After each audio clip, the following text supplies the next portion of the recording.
costuma fazer bem.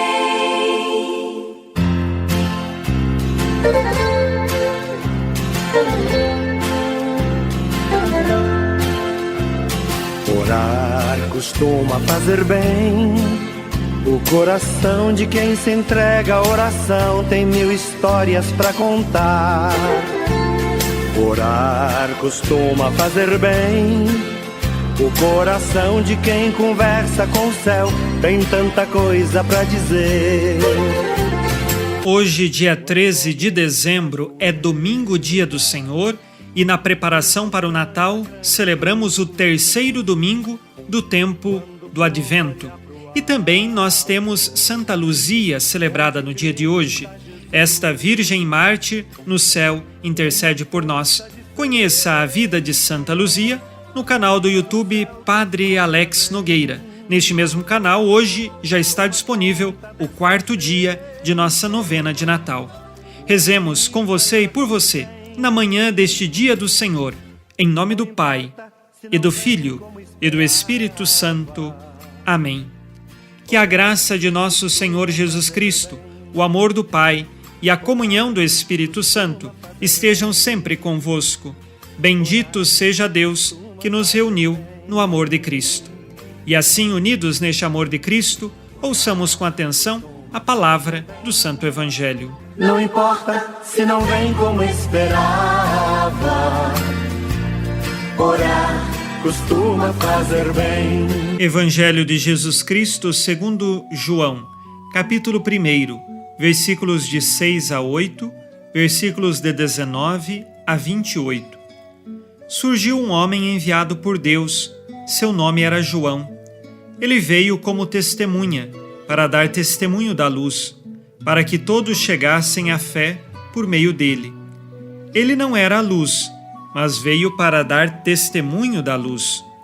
Este foi o testemunho de João, quando os judeus enviaram de Jerusalém sacerdotes e levitas para perguntar: Quem és tu? João confessou: Eu não sou o Messias. Eles perguntaram: Quem és então? És tu Elias? João respondeu: Não sou. Eles perguntaram: És o profeta? Ele respondeu: Não. Perguntaram então: Quem és afinal? Temos que levar uma resposta para aqueles que nos enviaram. O que dizes de ti mesmo? João declarou: Eu sou a voz que grita no deserto: Aplainai o caminho do Senhor, conforme disse o profeta Isaías. Ora, os que tinham sido enviados pertenciam aos fariseus e perguntaram: Por que então andas batizando, se não és o Messias, nem Elias, nem o profeta? João respondeu: Eu batizo com água, mas no meio de vós está aquele que vós não conheceis e que vem depois de mim. Eu não mereço desamarrar a correia de suas sandálias. Isso aconteceu em Betânia, além do Jordão, onde João estava batizando. Palavra da salvação. Glória a vós, Senhor.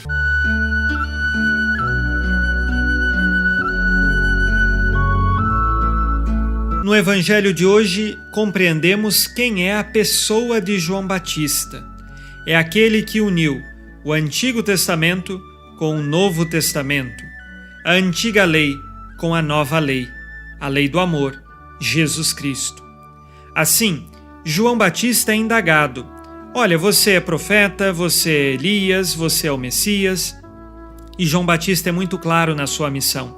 Ele não quer causar confusão na cabeça de nenhum de seus ouvintes. Por isso, então, ele se apresenta como aquele que veio apenas para preparar o caminho. Ele está batizando com água, mas ele sabe que chegará alguém que vai oferecer a verdadeira salvação. O batismo de João é uma preparação, um arrependimento, para que, quando a casa estiver organizada e preparada, possamos acolher o nosso Mestre, o Senhor, que vem para nos salvar, Jesus Cristo. E assim nós entendemos que no ministério de João Batista há uma clareza grande. Ele é o último de todos os profetas, do Antigo Testamento e teve a oportunidade de apontar para o Messias como o nosso Cordeiro de Deus que tira o pecado do mundo. E aqui, a clareza de seu ministério nos mostra que ninguém pode ocupar o lugar de Jesus. Ninguém pode se colocar para si mesmo o título de Messias, porque o verdadeiro Salvador é Jesus Cristo, e João Batista não se coloca no lugar dele. Na nossa história de fé, às vezes nós queremos ocupar o lugar de Deus. Às vezes nós nos tornamos os nossos próprios deuses. A nossa vontade, a nossa paixão acaba sendo o nosso próprio Deus e nós levamos a nossa vida para servir a nós mesmos. Mas não podemos ocupar o lugar de Jesus na nossa vida. Temos de deixar Jesus ser o nosso Salvador. Temos de deixar Jesus ser o centro de nossa vida. João Batista permitiu que Jesus, de fato, se mostrasse como o Messias. Talvez João Batista poderia tentar confundir os seus interlocutores, poderia tentar dizer uma mentira, mas João Batista é homem da verdade e ele disse a verdade. A verdade é que só existe um Salvador, a verdade é que só existe um Messias e este se chama Jesus Cristo. Que assim seja em nossa vida de fé. Vamos agora, unidos a você, rezar as orações deste dia.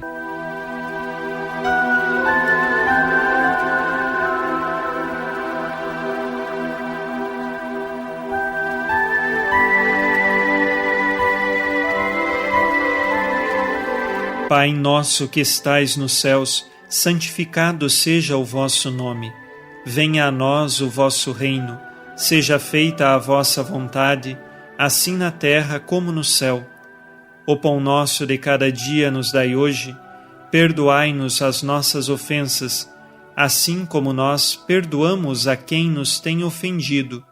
E não nos deixeis cair em tentação, mas livrai-nos do mal. Amém. Ave Maria, cheia de graça, o Senhor é convosco. Bendita sois vós entre as mulheres, e bendito é o fruto do vosso ventre, Jesus.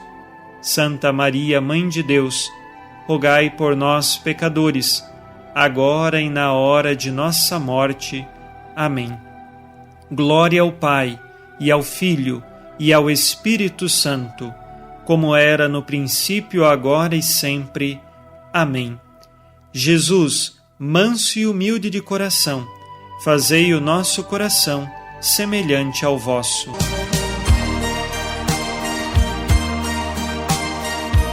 O Senhor esteja convosco, Ele está no meio de nós.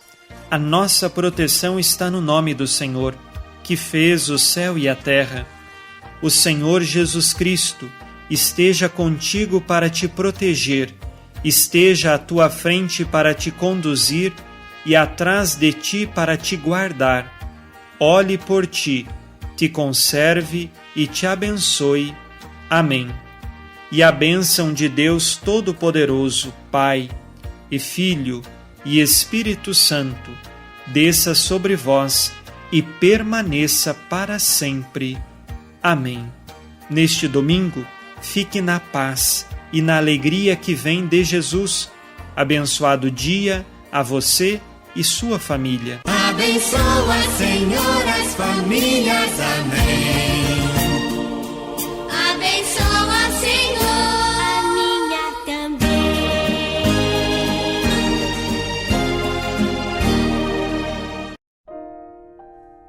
Olá, meus queridos irmãos, minhas queridas irmãs, bem-vindos mais uma vez ao nosso programa Testemunho de Fé.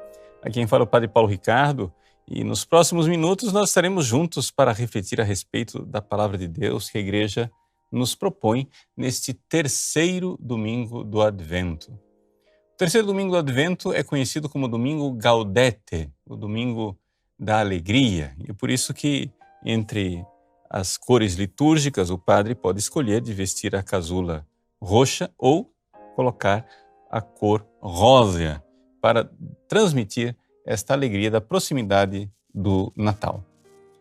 O evangelho deste domingo é tirado de São João e é um evangelho muito parecido com o evangelho da semana passada, porque é a apresentação de São João Batista. Só que dentro do evangelho de São João nós temos uma outra riqueza de detalhes. Já desde o prólogo, São João apresenta João Batista como sendo aquele que veio dar testemunho da luz. Não era ele a luz, mas alguém que veio dar testemunho da luz.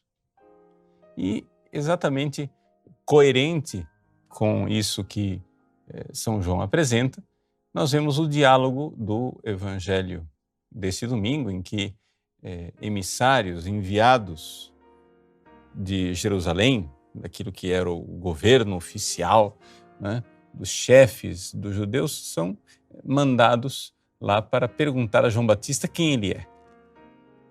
E o evangelista nos diz solenemente que João confessou e não negou. Ele confessou e disse: eu não sou o Messias.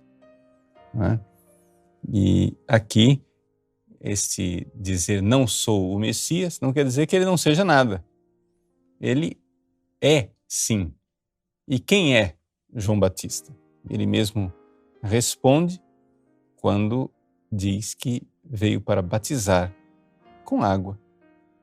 Mas no meio de vós está aquele que vós não conheceis, e ele vem depois de mim. Eu não mereço desamarrar a correia de suas sandálias. Então, João Batista diz que vem alguém mais importante do que ele e que ele é simplesmente a voz que clama no deserto: aplanai o caminho do Senhor. Bom, olhando para este contexto do Evangelho, o que é que nós podemos dizer? Bom, a primeira coisa é aquilo que nós vimos na semana passada. Nós estamos bem diante de um contexto, né, de Antigo Testamento. Ou seja, Deus preparou a vinda de Jesus com o Antigo Testamento. E qual é a dificuldade que a gente tem de entender esse Evangelho? A dificuldade de entender esse Evangelho é que, de uma forma geral, foi se espalhando entre nós uma ideologia que contrapõe o Antigo e o Novo Testamento numa espécie de descontinuidade, como se fossem dois deuses diferentes, né? Na Antiguidade teve uma heresia chamada marcionismo. Marcião era um herege que acreditava que o Antigo Testamento tinha um Deus que era mau, um Deus que exigia o cumprimento da lei, um Deus rígido, rigoroso, e que se vingava, que matava as pessoas, e que agora, com Jesus no Novo Testamento, veio um novo Deus, um outro Deus, um Deus diferente, que não tem nada a ver com aquele do Antigo Testamento, um Deus bondoso, um Deus da misericórdia, um Deus que não exige a lei, mas que dá a graça. Veja, essa cisão, essa espécie de separação entre o Antigo e o Novo Testamento, ela foi condenada pela igreja desde cedo. E, no entanto, no nosso meio, parece que o negócio continua a acontecer e continua a acontecer, digamos, de forma imperceptível. Por quê? É como se a gente pudesse facilmente entrar no Novo Testamento sem que antes nós passássemos pelo Antigo.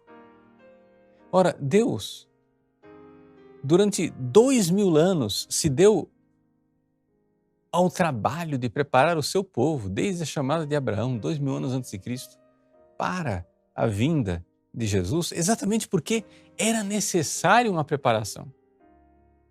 E que preparação é essa? Bom, a gente pode resumir aqui nesta frase: o temor do Senhor é o princípio do saber.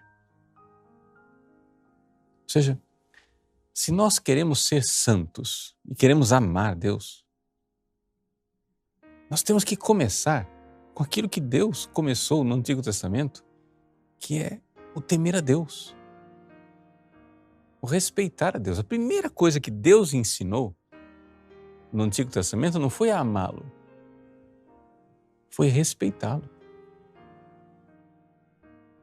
E isso é uma coisa que nós, homens e mulheres dos tempos modernos, temos dificuldade de entender, né? Por exemplo, você veja a atitude dos pais hoje em dia com os filhos.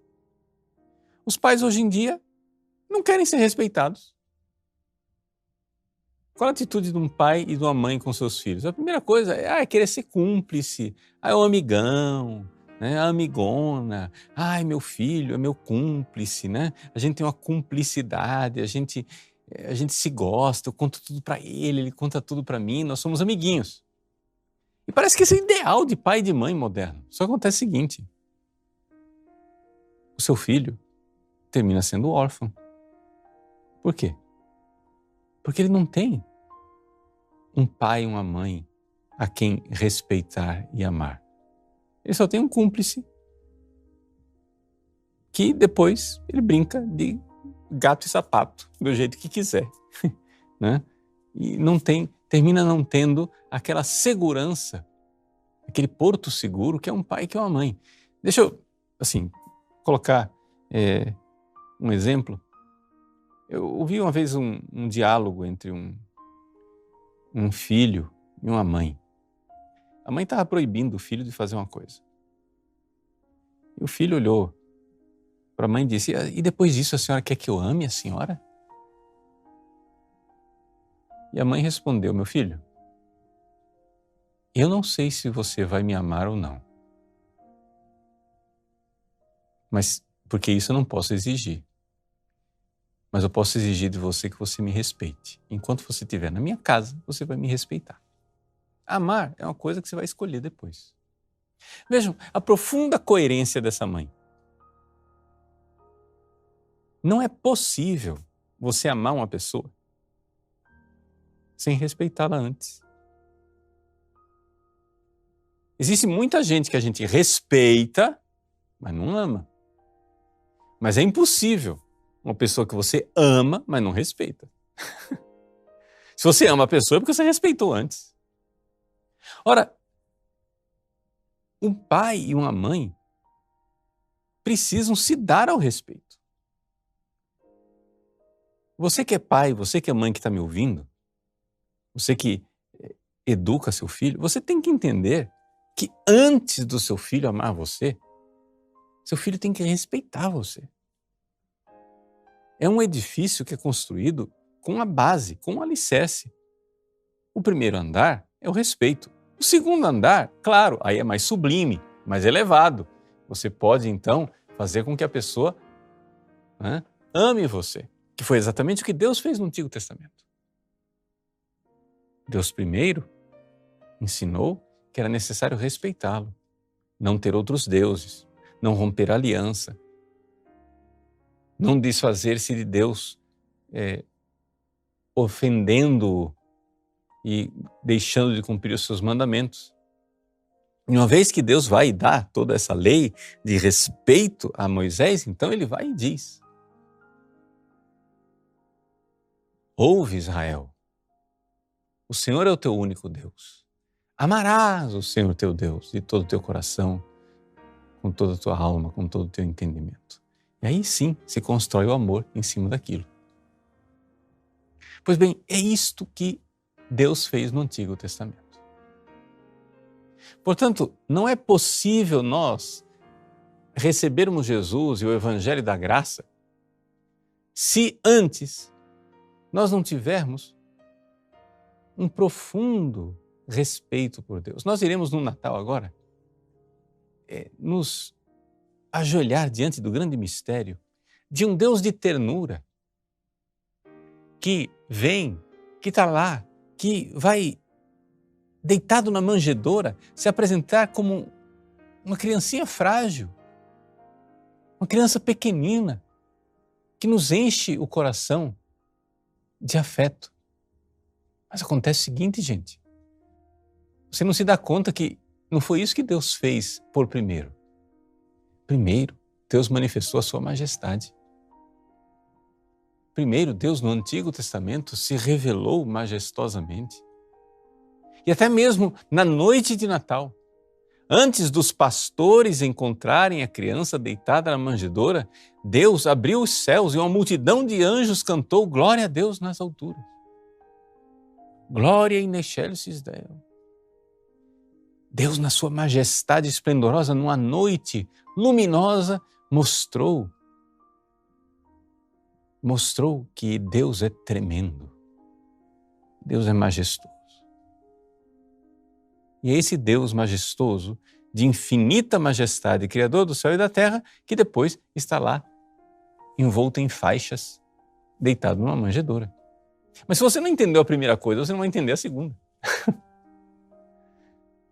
Ou seja, ir para o presépio adorar o menino Deus não tem sentido. Se você se aproxima do presépio, como você se apresentaria numa maternidade diante de um bercinho de uma criança que acaba de nascer como outra qualquer? Não. É o Deus onipotente que se fez ali impotente. É o Deus infinito e majestoso, onipresente, que se faz ali presente na fragilidade daquela criança. E por que isso é importante? Isso é importante porque depois, na nossa vida, no concreto, no dia a dia, isso faz uma diferença tremenda para o nosso progresso espiritual. Assim, deixa eu só acenar para a coisa. Quem entende depois de teologia ascética e mística vai entender mais profundamente o que eu estou falando, né? Eu vou só acenar.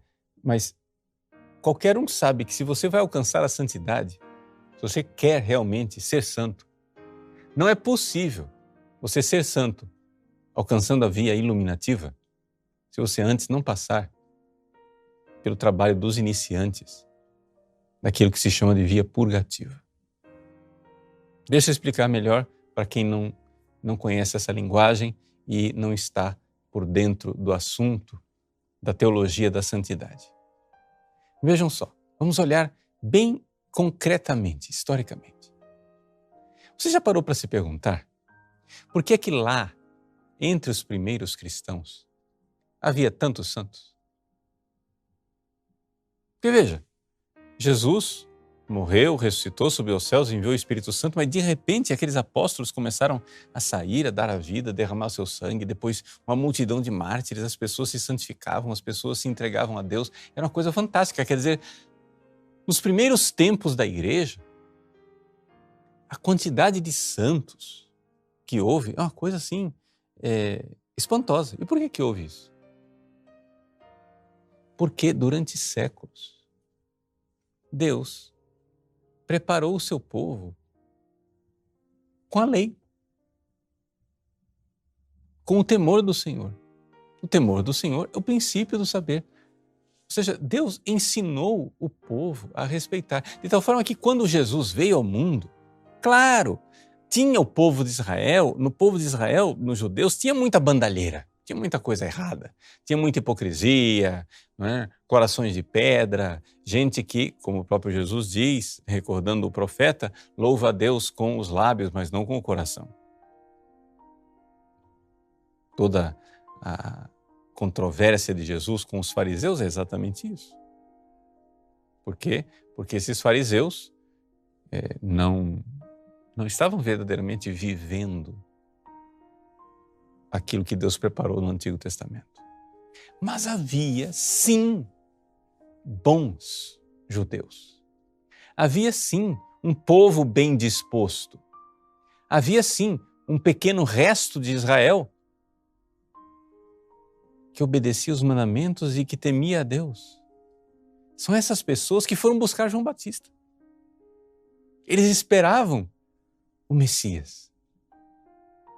E João Batista começou a batizar, dispondo aquelas pessoas, dispondo aquele povo de coração bom, que já estavam temendo a Deus.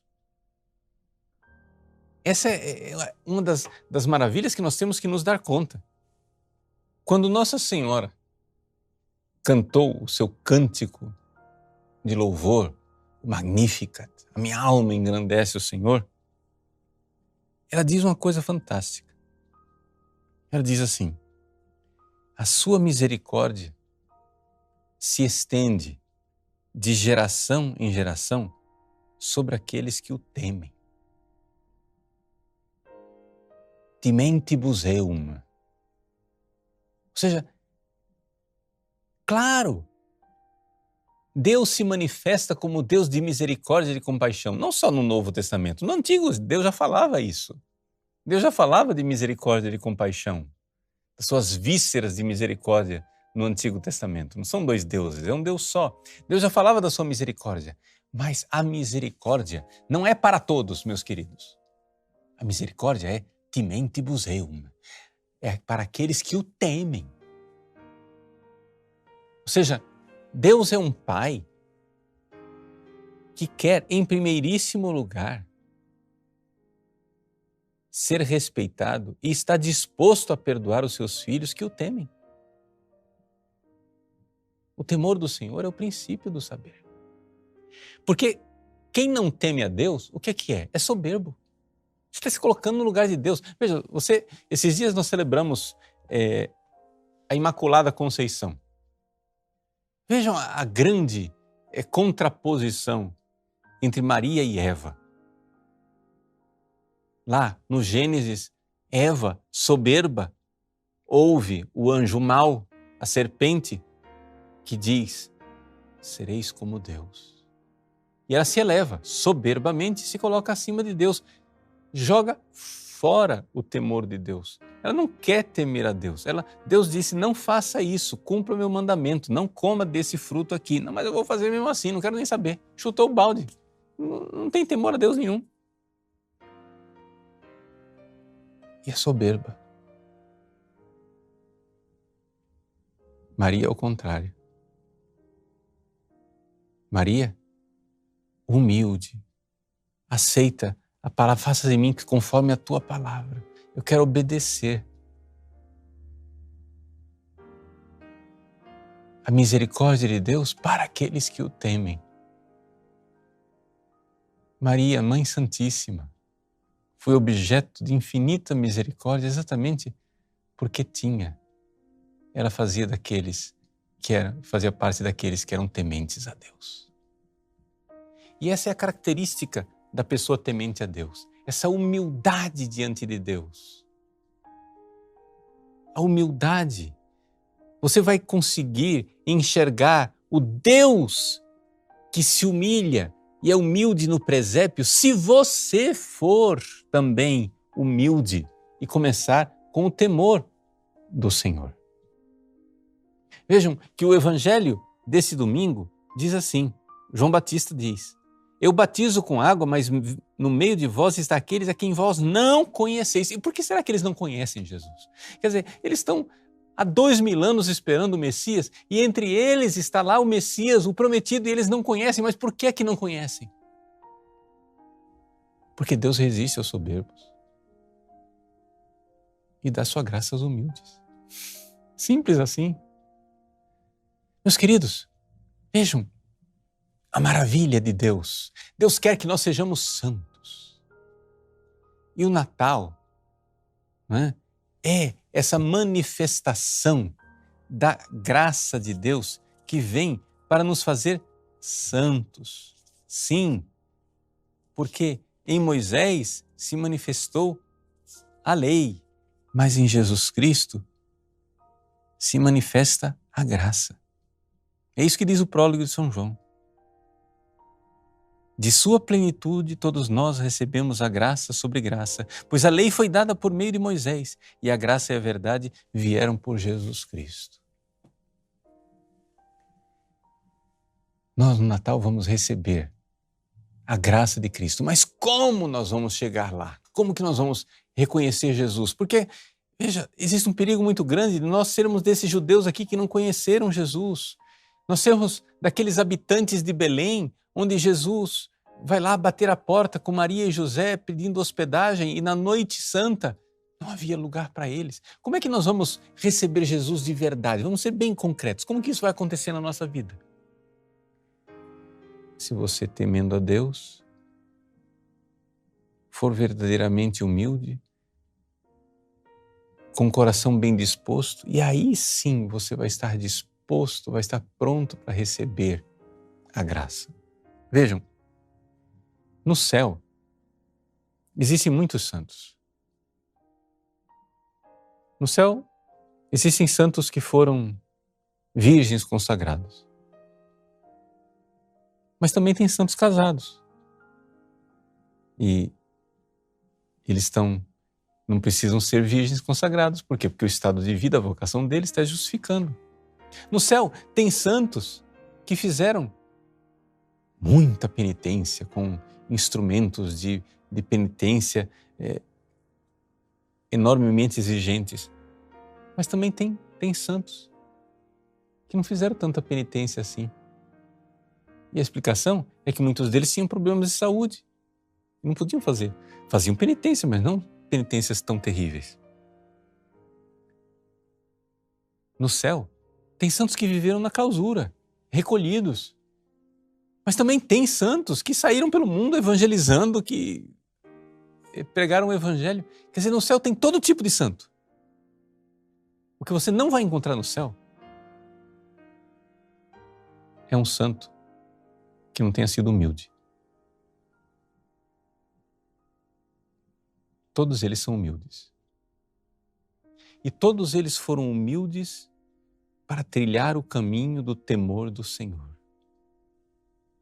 que é o princípio do saber. O temor do Senhor é o princípio do saber. A sua misericórdia se manifesta de geração em geração sobre aqueles que o temem. Se você quer celebrar esse Natal, verdadeiramente virando uma página da sua vida e dizer, não, agora eu quero começar o caminho da santidade, o que você precisa fazer, meu irmão, minha irmã, é o trabalho básico que João Batista está nos ensinando nesse Evangelho. Você precisa, antes, viver o Antigo Testamento para ter um coração, que o seu coração seja deste povo bem disposto para o Senhor. Você precisa obedecer os mandamentos, ser humilde, não ser como Eva, que quer comer a árvore do bem e do mal e dizer, eu é que sei o que é certo e o que é errado. Não, Senhor, você seja humilde. E diga, faça-se em mim conforme a tua palavra e aceite os mandamentos de Deus e obedeça e tema. Tenha temor de Deus, que dá o céu aos bons e o inferno aos maus para sempre. Você tem que ter temor de Deus, sim, Senhor. Porque somente se você tiver temor de Deus é que se manifesta a misericórdia e você entra depois, né, no caminho da graça, no caminho da iluminação, no caminho da santidade. Ninguém chega na via iluminativa sem antes passar pela via purgativa. Ninguém chega no Novo Testamento, que foi o que Jesus veio trazer, a via iluminativa, se antes não passou pelo Antigo Testamento, a via purgativa. Então o problema nosso é que nós somos ou grandemente preguiçosos e não queremos fazer a tarefa de casa, ou nós estamos sendo enganados pelo diabo. Porque é total interesse do diabo contrapor o trabalho de Deus no Antigo Testamento com aquilo que é a redenção no Novo Testamento. O que Deus fez no Antigo Testamento foi nos preparar para a redenção que veio em Cristo no Novo Testamento. Agora o diabo não quer quem esteja preparado. E se a gente rejeitar o Antigo Testamento, se nós rejeitarmos a preparação que João Batista está nos propondo, de obedecer os mandamentos, de temer o Senhor, de sermos humildes, de sermos um povo bem disposto, de fazermos penitência, se nós rejeitarmos isso, quando Jesus vier, nós não iremos reconhecê-lo. E nós não vamos passar pela porta estreita. Então, coragem. Esse é o Evangelho desse domingo e esse é o espírito do Advento. O Advento é, sim, a igreja como mãe e mestra que coloca todos os seus filhos na via purgativa, claramente, preparando, purgando, purificando, fazendo penitência, fazendo oração, obedecendo os mandamentos de Deus, indo se confessar. Para quê? Para que nós possamos verdadeiramente nos encontrar com a misericórdia de Deus. Sua misericórdia se estende de geração em geração sobre aqueles que o temem. Então vamos lá, coragem.